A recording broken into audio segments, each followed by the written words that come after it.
Well, good afternoon, everyone, and thank you for joining us. Do you want some assist? You going to stand?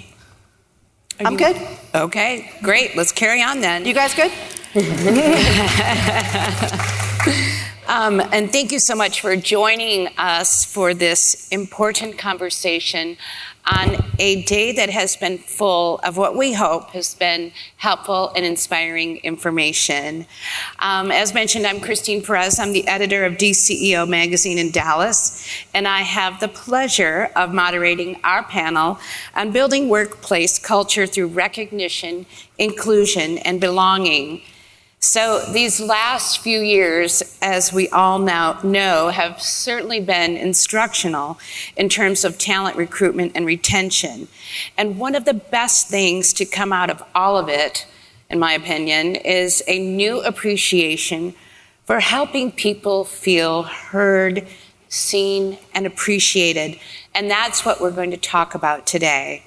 We have an exceptional group of leaders here to share their insights with us, and we're going to kick things off by meeting them. So if you could each please introduce yourselves and your organizations and share a brief example of true inclusion that you have witnessed. And we are going to start all the way at the end with Kalisha. Why, thank you. Hi, I'm channeling my inner Barbie today. And what do you know? We have a real life Ken with us. So I'm happy to be here today. My name is Kalisha Holland. I'm the Chief Diversity and Inclusion Officer at BNSF Railway.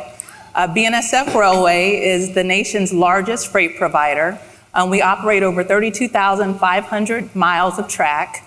We operate in 28 states and 3 Canadian provinces. We have about 37,000 team members. That's a mix of unionized workforce as well as our exempt population. Something that I've witnessed here lately, and I'm really proud of it, especially with my team at the table, is we've been working through a hybrid work environment for a while. And I think you've all heard today how challenging it can be, especially when you have folks that are actually working from home or in remote locations, but then you have people at the office. And what our teams continue to do is find ways to have connect days to make sure that everyone that is also working remotely has an opportunity to have an opportunity to connect with those people that are in the office. And this isn't just something that we're doing department by department. This is something that we're doing across our organization. And I think it really shows that we're trying to not only be inclusive, but everybody's voice really matters. Absolutely. Thank you. All right, Kimberly. Hi, I'm Kimberly Ardo Eisenbeis. The guy came with the name, so, I am the HR Vice President for Allied Universal Event Security Services. We're one of the largest security providers across the globe. We operate in 100 countries. We have over 800,000 employees globally. We're the 3rd largest employer in North America. Just speaking to the range of services that we provide, from security services at, the local malls, shopping centers, a plethora of different services, technology services, cybersecurity, event services, that adds to the complexity or the ability to offer up diversity and inclusion. And, just a little bit of bragging rights right now, because I'm really proud of the team that works so hard. We were just recognized as one of the leading employers in diversity by Newsweek in April, and for an employer for women. So talk a little bit more about that. That's it. Excellent. Okay, Adrian. Thank you very much. Hi. I'm Adrian Seligman. I've jumped over here from London yesterday. So I'm not sure if anyone's come across further, but so delighted to be with you all today. We've got a few colleagues in the room. You've perhaps seen us outside where we have a booth as well, where you've been having coffees and lunches too. So I've met a number of you so far. If you haven't heard of the Top Employers Institute, we are an auditor of HR. So we have a proprietary survey. It's a survey based on best practices, and we audit companies around the world. So over 2,300 organizations in 121 countries as to how they are doing from an HR excellence point of view across the whole employee journey, and then including things that we call under belonging, things like culture, DE&I, values, also looking at technology exec sponsorship as well. And we really just help organizations and HR leaders like yourselves know what to do, where to start. So what do you need to do in your organization compared to what the benchmarks show you is happening in other organizations, other sectors that you might be interested in. And in terms of the icebreaker question, I was trying to think of one particular moment. I couldn't come up with one particular moment, but unfortunately, I haven't really managed to break down and combat aging. And it seems that I'm heading really fast towards my 50th birthday. And I was just thinking about what's gone on in the world of work, because 50 years ago, when I was born, my mother had to stop working. She was, we were talking about being aircraft hostesses in the past. In the contract for British Airways, when you became pregnant, you had to resign your role. Seems like a crazy thing to us right now. And then I was going a bit further forward. 30 years ago, I was at university. And at university, there was 2 wings for those of us that went into a university residence. And it seemed odd when we were there. We couldn't work out what was going on. But what was going on was we'd been divided into these 2 wings based on the earnings and the jobs of our parents. Which again, looking now, seems utterly insane. Yeah. Go back 10 years ago, I was working for an assessment business in the UK, and things had really moved on. We were helping PwC really break down what you might put under class. So they traditionally recruit from certain universities, and they exclude other universities. And we were looking at building an outcomes-based assessment for everybody to really broaden what they did in their business. And that brings us to today. And today, we've had a wonderful conference on diversity, just see how far things are on forward. So not one moment, but just a bit of a celebration of where we all are today, because there's some great work's been done. Excellent. Seems like a great need for your company's services, and just a little plug for North Texas seems like a great place to grow it, your company. Okay, Michal. My name is Michal.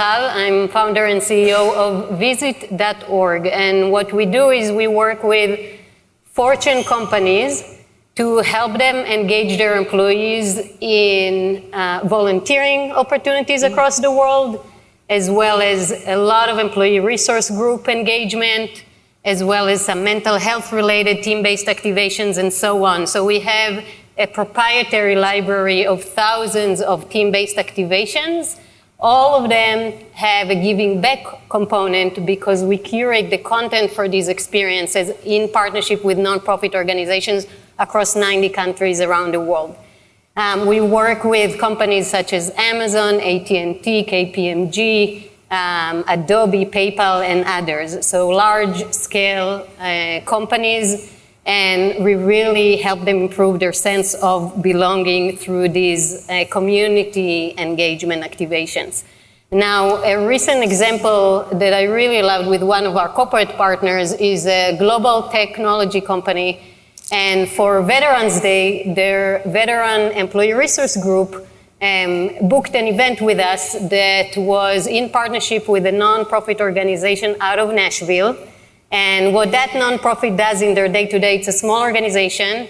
They work with local musicians in Nashville, professional musicians, and they, through therapeutic arts and musical programs, they support veterans that come from their service with PTSD and other challenges. So they take them through different programs in partnership with these musicians and help these veterans tell their personal stories. So that company for Veterans Day, the ERG group brought together a few of their veteran employees, and they all met together with that nonprofit, and together each veteran shared their personal story, and they put together, these musicians put together a whole beautiful song for them that tells their collective stories of all of these group of employees. It was so emotional, and many of these employees who have spent more than 20 years with that company have never had a chance to share these personal stories with their colleagues.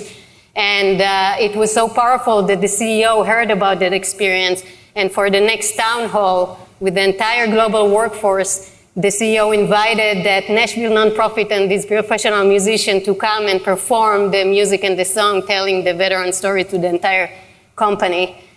Which for me is a beautiful story of belonging. That's wonderful. I love it. Thank you. Okay, Kanji. Absolutely, Christine. Hello, all. My name is Kanji Irby. I am the Director of Diversity and Inclusion for Signet Jewelers. We are the world's largest retailer of diamond jewelry. You may be more familiar with some of our brand names. We operate under the stores of Jared's. He went to Jared's. K Jewelers. Every Kiss Begins with K. Diamonds Direct, Blue Nile, Banter by Piercing, Pagoda, and others. So I was sharing with Kalisha earlier, one of the perks of the job is diamonds. We have about 30,000 team members globally, and we operate, as I mentioned, about 2,700 stores. And my name is Kanji. By show of hands, how many people here have a non-traditional sounding name, either first or last name? Here we go, right? So I want to share with y'all a story about one of the leaders that I've been fortunate enough to work with in my career. This leader begins every meeting or introduction with, "Hello, my name is Rich. Can you please teach me how to say your name?" Because some of us who have unique or non-traditional sounding names, we know that when people see our names, they either decide they get like, it's the fear factor, or they want to go real rogue. It's like, I'm just going to try this out, right? Like, I'm going to give it my best shot. Your name is, and you sit there sometimes like, where are they going with this? And I've been called everything from Kanji to Kanga to Congo to Jumanji. And people guess. And then people I've known for years, even in the business setting, still mispronounce my name. And the reason I like to share the story of what this leader, Rich, does is because it takes an opportunity to not assume anything. He makes and has these conversations and introductions with everyone that he meets. Even if it is a name that potentially may be traditional, there may be a non-traditional pronunciation that's attached to it. And we all feel a connection to our names. And if you have ever had a name mispronounced, if you've ever been misgendered, sometimes we know how that makes us feel. So being in a space and working alongside a leader who intentionally took that time to make sure that he established that connection, and as the leader set the tone for everyone that he communicated with, I think is a true example of creating an inclusive environment for people that he works with. Absolutely. It's so simple, too, just to pronounce your name correctly. Well, I don't have a difficult to pronounce name, but I have an identical twin who is very identical, and I've been called Caroline a zillion times. But anyway, let's thank you guys again all for joining us today, and let's keep the conversation going. And we're going to start with you, Kalisha. And so, although business resource groups and employee resource groups aren't new ideas, they have grown in prominence in recent years and focus more on diversity, equity, and inclusion. But they aren't all created equal, and some approaches are more effective than others. In previous conversation, you spoke about some of your company's business resource groups and diversity council. Can you share a little bit about how these have helped drive engagement, connectivity, and belonging with employees, and the role that they play in building workplace culture? Yes, and thank you for pronouncing my name correctly. So this is an area that our company really thrives in, and I'm sure that all of you are familiar with business resource groups. Just by a show of hands, who all has business resource groups at their company? Fantastic. So we have a total of 10 at BNSF. However, we've taken it a step further, and as I mentioned earlier, we have a large unionized workforce. So over 30,000 of our team members are actually not at headquarters, but are actually at those locations where we operate. So what we do have in place are diversity councils. We have diversity councils across our entire network where we have individuals that are both union as well as management team up together in order to not only work together to spread the message of diversity and inclusion and belonging, but also share our initiatives, talk through our resources, and act as sounding boards for things that might go unnoticed if they weren't actually there engaged with those team members. So what we end up doing is each month, our team, we meet with them, we do constant check-ins, we make sure that we're consistent in our approach, and we make sure that we have leadership engagement and buy-in. And this might not seem like a lot to you, But for those folks that we get to talk to on a monthly basis, those individuals that we are actually meeting them where they're at, it goes a long way. And as a result of that, we continue to see outstanding safety results. We continue to see a reduction in hotline calls, and we've just seen an improvement in our culture. So that's our diversity councils. But we took it one step further. As you can imagine, in transportation, there's not an equality across genders, right? So in the field, we have even fewer women that we do at our corporate headquarters. So we also have a group called Women en Route, and these groups are designed to help women in operations feel like they're being supported, giving them mentorship opportunities, making sure that they have someone that they can go to if they feel uncomfortable, or if they just want a place to, unwind and give their honest feedback. So what we've been able to do with our business resource groups, with our diversity councils, as well as with our Women en Route groups, is really spread the message that people at our company all have an opportunity to reach their full potential, that people at our company can come to work every day and be their authentic selves, and that people at our company know that they're valued and that they are in a safe space. And those are just a couple of things that we're currently doing. That's terrific, and you have measured results. That's outstanding. Mikhail, talking about what you guys do, it's so fascinating. And you've done research around employee volunteering and social impact. I think people would be super interested in this. Programs like these seem very win-win, like there's a lot of winners in this kind of platform. So what have you learned about how this can lead to increased retention, productivity, and a sense of belonging and inclusion?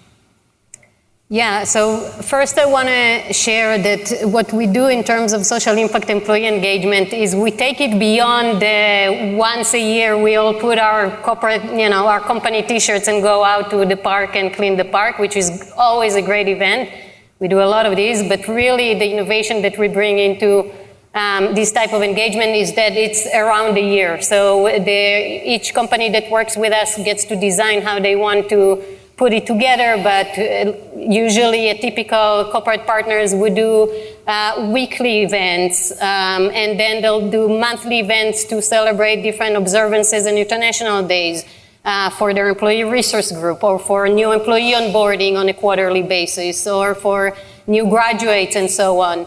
And then for corporate volunteering, they'll volunteer throughout the year based on teams that just want to do a team building event, but want to do it in a way that is a bit more meaningful.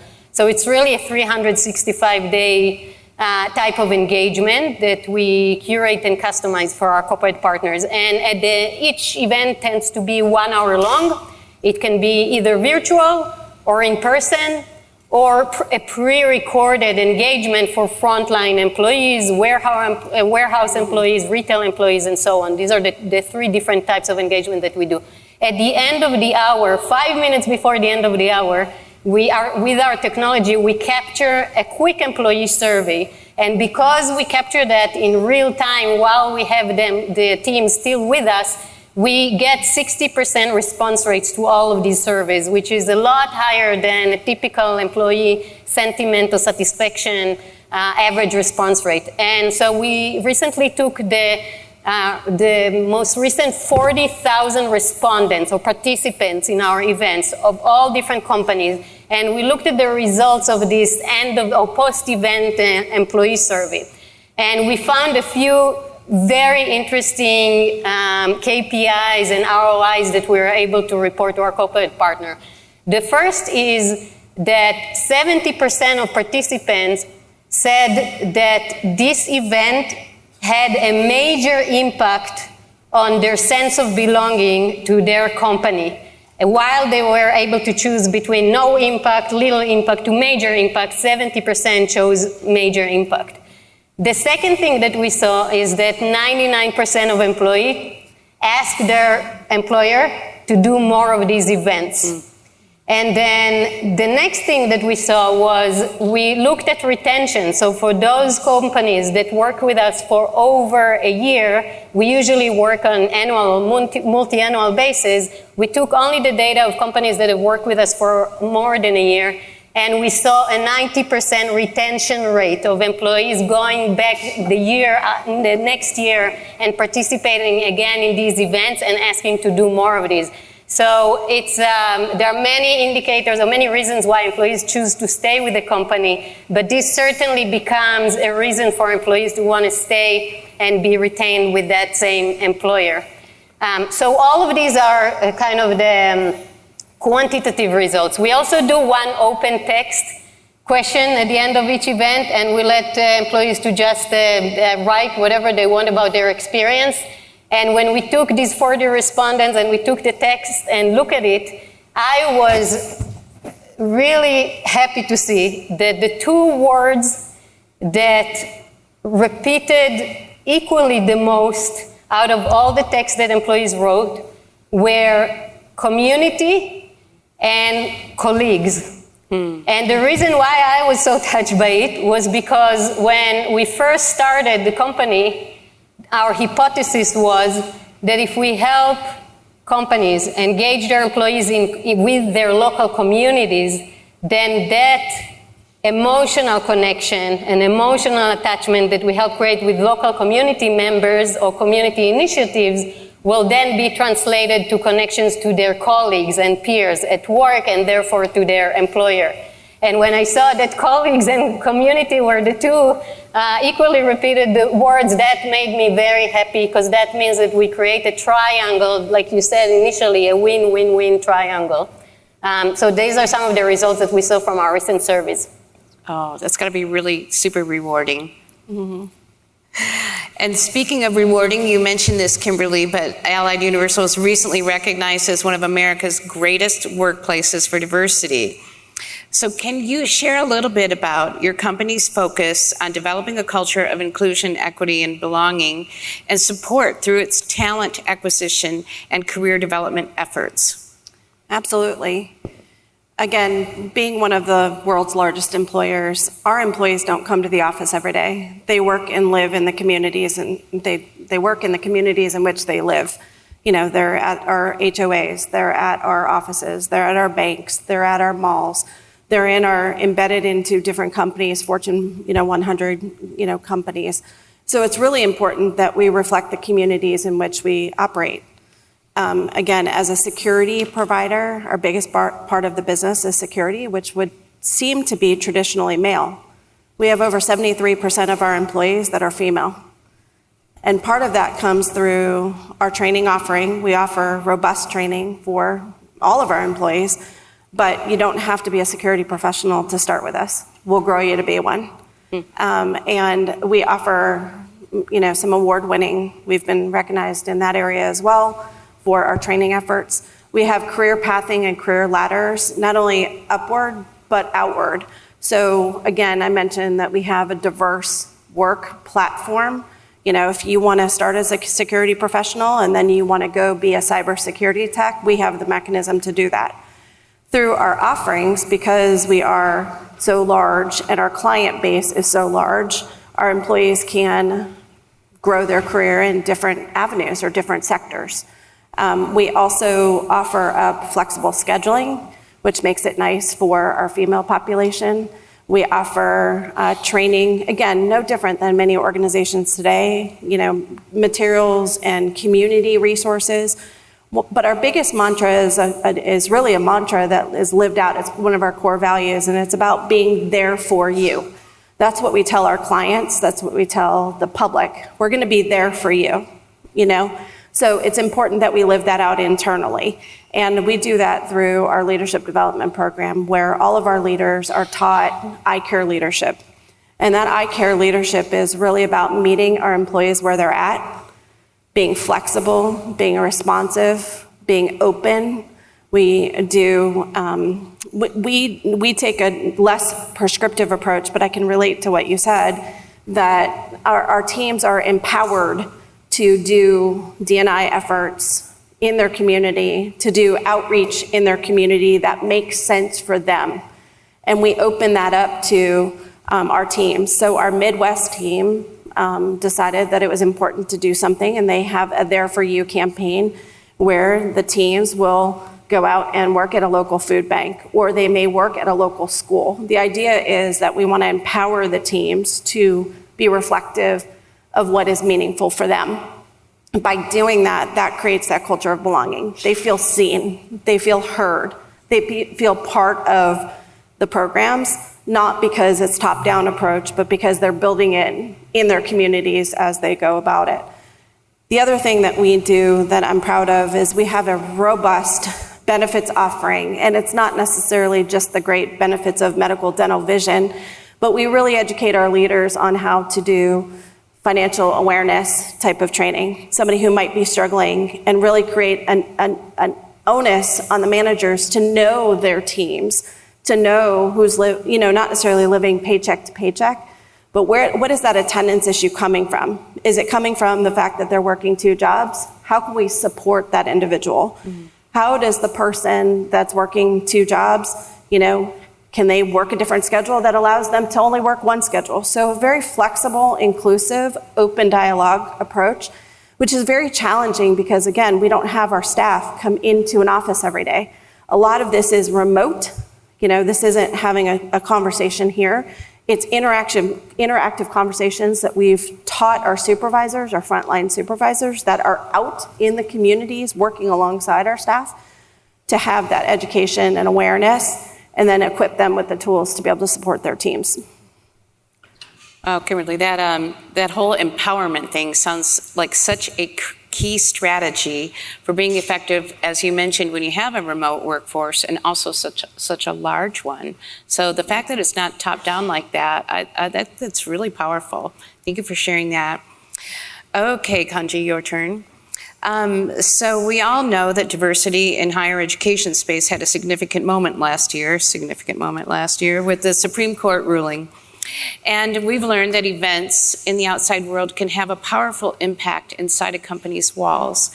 We could have a whole panel discussion on this topic, but let's talk specifically, and I think it's going to relate most to this audience, about the role of compliance when it comes to building inclusive DEI practices. How can companies maintain compliance while also advancing their DEI efforts? Absolutely, yeah.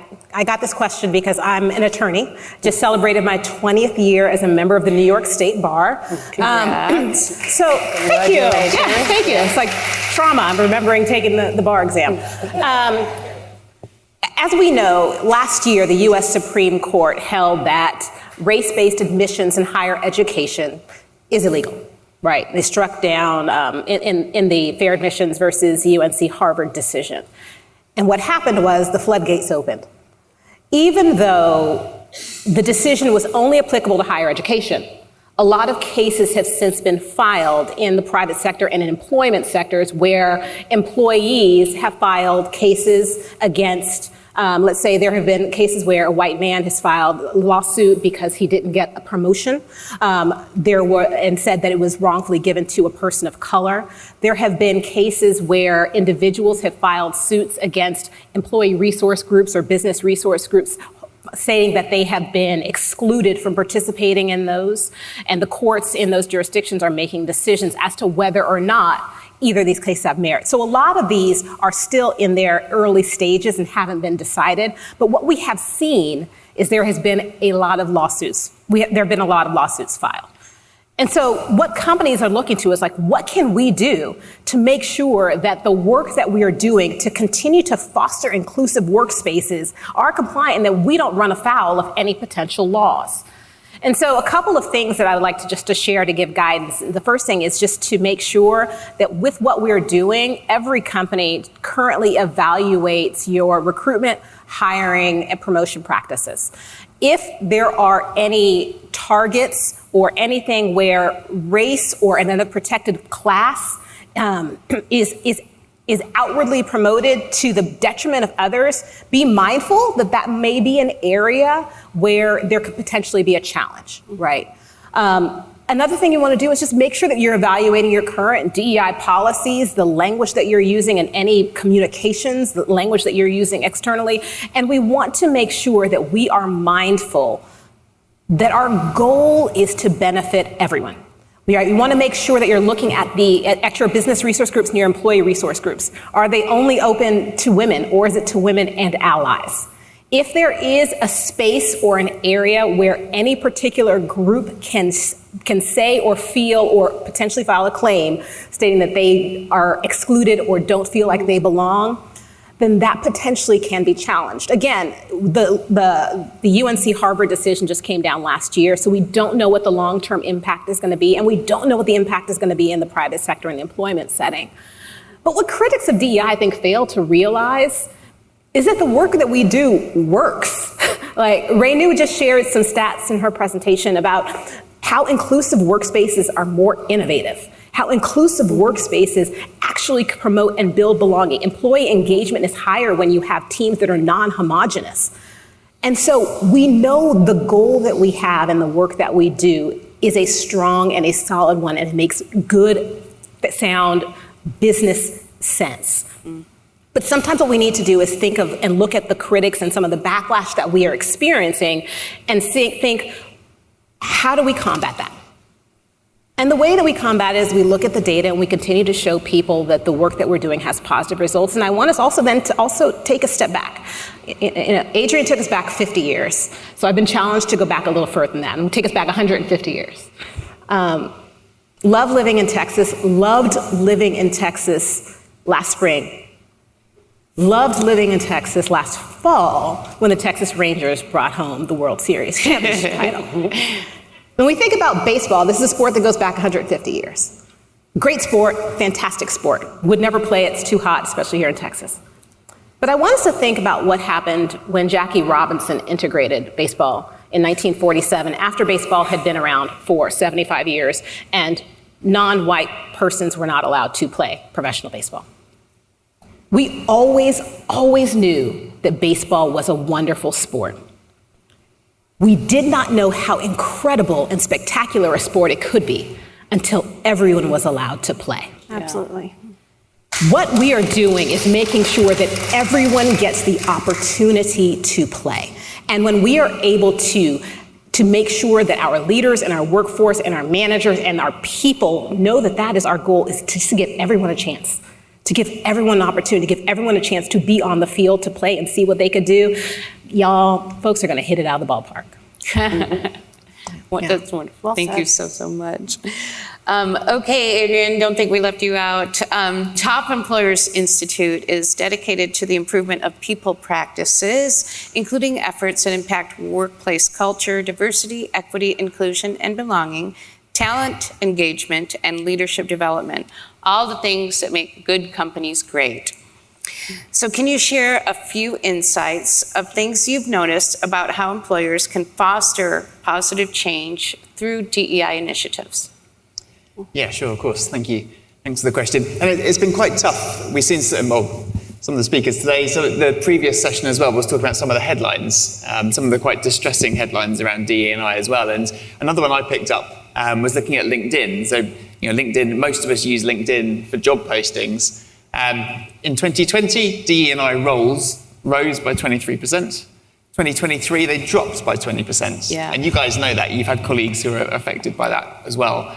But it's really nice to know. So out of those 2,300 companies, at least, that we audit around the world, when we ask HR leaders about the prioritization here, it's rising for DE&I. In fact, it jumped up by 18 points. So 40% of those organizations were putting DE&I, the importance of DE&I, in their top 3 right now. And that was up, like I say, 18 points on last year. So that's very nice to see that that's coming. We, within the business, our research team, we produce a trends report every year as well. And you can imagine, in line with that finding, there's quite a bit in there on DE&I. It matches a lot of what's been said here already. But the first trend is about the broadening of DEI initiatives. So we did a lot on gender, we did a lot on race to start with. And then we started getting into other areas, a little bit more difficult. Sometimes these areas, they're harder to measure. We don't often want to give away so much of ourselves to our organizations necessarily. But think other things like family-friendly policies is something that we survey on. That's actually a huge one. And I have to say, here in the States as well, the States is not the most forward-looking organization when it comes to family-friendly policies. The maternity leave, paternity leave, it's very different elsewhere around the world. And just to be provocative, the the country that's leading the way here is actually South Korea. So if we were working for South Korean organizations, we'd get 54 weeks of fully paid leave, which we could share with our other half. And that also plays out in different countries as well. In Japan, it's 52 weeks. In Germany, it's 34 weeks. And what that does, it's not just the fact, well, we get more holiday when we have kids, which is a good thing, but it really reframes this idea of parenting. And if parenting becomes a joint endeavor between, well, whether it's man, woman, or whatever your setup is at home looking after your kids, that's a game changer for changing a cultural view. And you see that in those countries as well. It's a completely different experience. And where we work with top employers around the world, often they have to juggle this because many of them are, like some of your organizations, very multinational. So that's that balance between what do we want to offer employees from a standardization point of view, so that when they move around the world, which can be a really good thing, they get a similar experience, versus what does a particular local market demands that we might not need to deliver elsewhere. The second bit then within the trend is all about the measurement of these initiatives. And again, this came up earlier this morning. Measurement does get harder. The advice here really is just to get into the root cause analysis. So, adding another 3 ERGs to tick a box clearly is not going to do anything. But, what is it that you're really trying to solve for your business? We had a panel last year in Miami, and a lady called Jennifer Ogilvy joined us on the panel. She's the head of DE&I at Airbus. And she joked, she said, I've got the toughest job in America. She was trying to recruit female engineers into Mobile, Alabama at the time, and trying to come up with ways to do this. But that was her ultimate measure. If the percentage of female engineers in that particular location, which is a very important location for Airbus, rose, she was winning. Now the how, that requires a lot of experimentation, and the advice here is small experiments. Once you've got it right, then push further on from there as well. And then finally, the third trend around D&I that we see within the cohort is around the fact that it is for the majority. And again, this has come up a number of times. It cannot be exclusive. And you see when groups come together to work on something, when it is a truly diverse group, things really do happen. One of the latest things, and this comes back to the war from talent, again was mentioned this morning, we're all recruiting a lot of the same roles. So whether it's digital marketeers, where people who can do machine learning, analysts, great data scientists, you don't need to be a tech company to need these people. We all need these people. And when it comes to, if you think about neurodiversity now, there's individuals there who traditionally will struggle with our standard recruitment processes and get excluded via traditional processes, can really excel in some of those roles. So whether it's innovation, entrepreneurial, out-of-the-box thinking, sometimes called rogue monkey thinking. There's just amazing talents there, but how do we set up our workspaces to include talent like that? Because we're tremendously helpful in those very difficult roles. So those are the 3 bits coming out of the community on that subject. Excellent. Appreciate that. Okay, Michal, during an earlier conversation, you spoke about the intersection of learning and diversity. Can you talk a little bit about how learning and diversity go hand in hand? Yes, and it relates to the story also that you just shared. I'll share a quick story.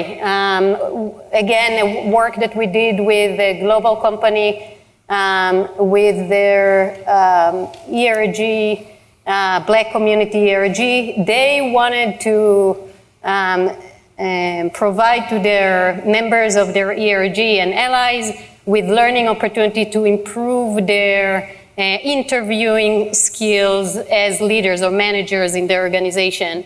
And they organized an event with us where they supported students from HBCUs with mentorship programs, mock interview sessions and things like that. And it was a concentrated effort. They had a couple of sessions together, and it was both a giving back opportunity, but also a learning and development opportunity for them. The employees loved it so much and also received new skills through this experience that they went back to their company and said, we want to do it throughout the year, and we want to support these HBCUs throughout the year and these students throughout the year, and let's see what results we get, both in terms of our own leadership skills development, but also in terms of the HBCU students. Let's see if we can help them get internships, jobs, and so on.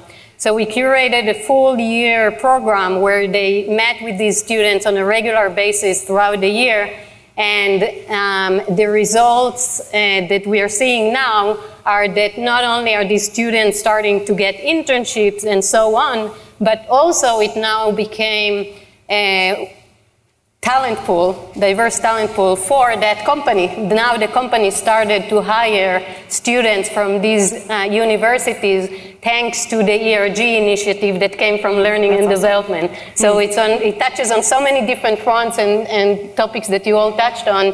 And I think that's, again, a beautiful story how when we engage with our community, we always win back.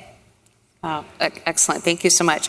Okay, so we have time for one more question, and this is going to go to Kalisha, Kanji, and Adrian. So you can see the countdown clock, so try not to get me fired here. But at DCO, we're fortunate to have a direct conduit to C-suite leaders in the Dallas region, that we have a mission of using our megaphone wisely. And we've seen in all of our interviews and our conversations with CEOs that leaders are generally very eager to do what they can to develop more inclusive leadership practices that recognize employees as individuals and promote a collective sense of community. But many just don't know how to do it. So I wanted to ask you about if you've seen key initiatives that have been especially effective, and how, advice that you might have on how people can get started, maybe your best tip for that. And we'll start with you, Kalisha. Well, just for the sake of time. Well, I will tell you, in our company, a lot of great things have been done over the last several years. We do have the first female CEO, Katie Farmer, yes, who is definitely a trailblazer in the field. And what I continue to see work is that top-down support and approach is a business imperative, but then also making sure that we're holding our managers, we've heard that term multiple times today, accountable, and making sure that they're armed with the right information to continue progress. I'll just say, just in closing, I know that all of us feel like we have a lot more work to do, but just know that Rome wasn't built overnight, and every little step that we take towards improvement will make a difference. Absolutely. Okay, Kanji. Yeah, and just to piggyback on what Kalisha was saying, for our leaders, it's just really important to be involved, be a part of things. We encourage our leaders to be a part of our business resource groups, not only as executive sponsors, but as active participants. We have a Teams group for our Spanish-speaking team members, and I implored our head of store operations to join the Teams group. And he said, I don't speak Spanish. I said, that's okay, you have Google Translate. And just being a part of that group means so much to our team members, because they see and they're witnessing that you're a part of something. And not to put that work off on people like me or people like Kalisha, who may sit in a chief diversity role or in a diversity office. It's important for all of us to always understand this benefits all of us, and it's incumbent upon all of us to do the work. Absolutely. Absolutely. That's great.